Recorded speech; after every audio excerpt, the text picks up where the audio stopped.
introduce Sandra Day O'Connor. You all know me. If you don't, get with the times. I've been awarded the awesome title of being the first Supreme Court Justice to be a woman.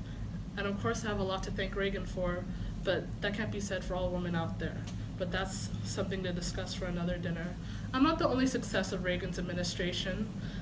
He has lower employment rates, and that's due to the lower taxes of federal spending, the lower rates of federal spending, and major decreases in taxes for the rich. And secretly, we all know that he has a quiet love for democratic ideals. And in retrospect, the economic successes of this president is above par. I mean, a 92-month economic boom, that's pretty great. But how could you judge one's own grandfather? Because that's what he looks like, right? I'm right. How could you judge that face? I can, because that's my job. But holding on to Robert Bork's appointment seems a little desperate. Sorry, but it had to be said.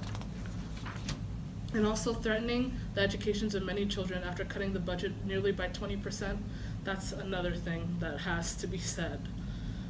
And while economics were a strong suit for you for the most part, trickle-down economics had a very clogged drain, considering that much of the wealth remained in the upper classes. Also, the Security Act helped improve lives for countless Americans to ensure that they would have it later, but in other social areas, you need a little bit of work, since you cut a lot of social welfare programs. You have not helped for the futures of the American children and people who need to put food on their tables, but to everyone in this country, you're one of the greatest men ever. People will look to you later to see how progressive your presidency is and build theirs on that. Now, I introduce the former president, Richard Nixon.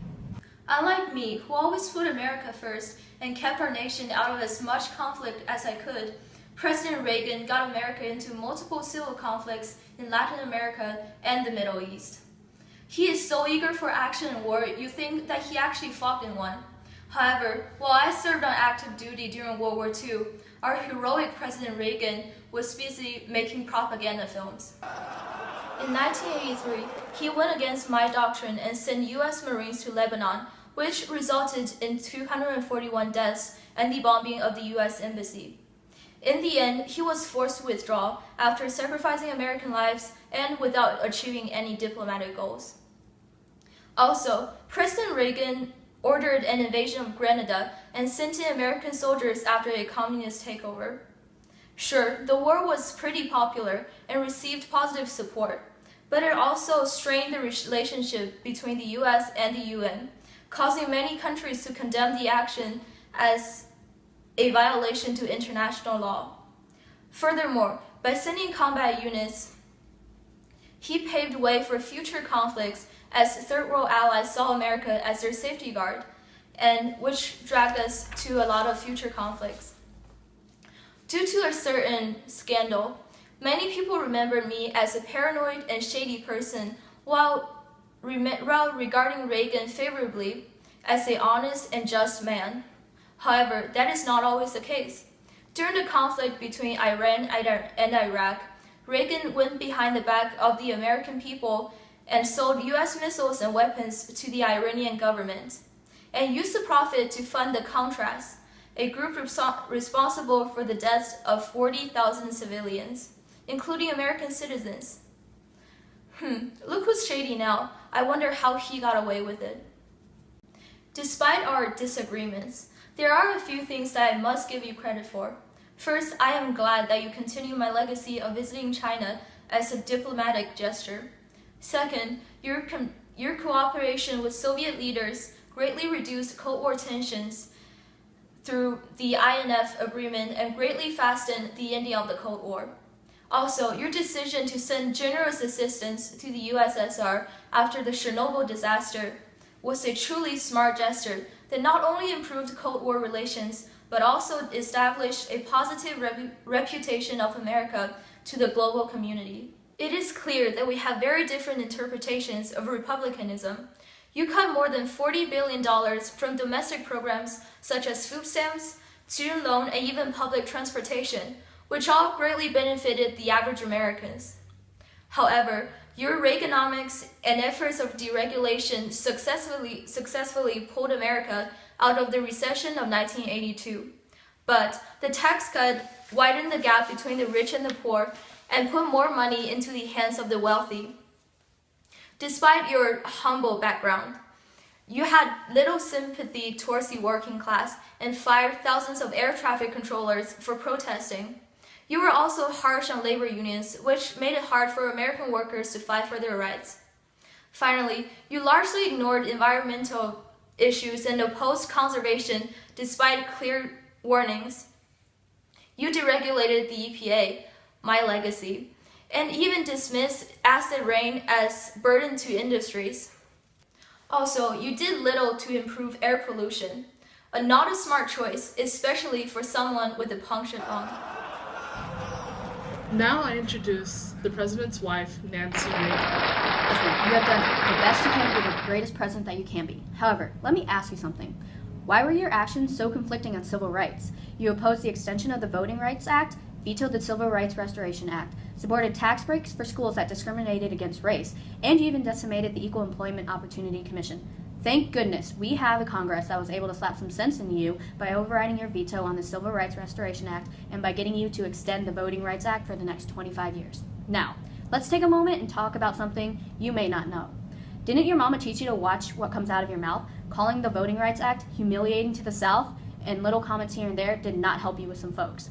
Maybe that's why people secretly called you a racist. Wait, that's not really a secret. All right, but honestly, you did a great thing by making Martin Luther King Jr. Day a national holiday. And I am sure those people who were calling you such ridiculous names are now wanting to bite their tongues. All right, now let's talk about women's rights. Ronald, you made many promises to women that you did not keep. Your actions showed that you cut housing and food stamps. You wanted to cut the AFDC and the CETA. These are probably not the best decisions. You made many women furious. And don't you know you don't make women mad? I mean, you spend a lot of time on that couch.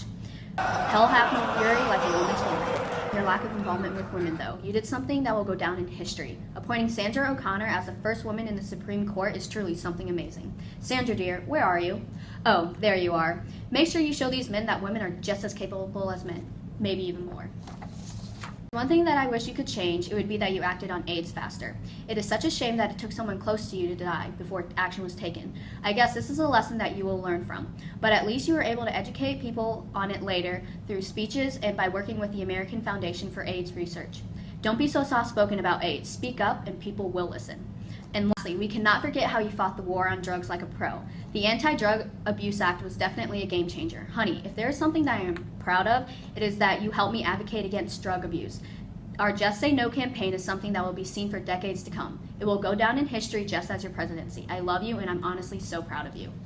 Now I introduce to you our very own President Reagan. Well, can I just say, wow.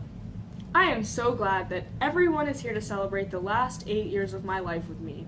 They were quite eventful, to say the least.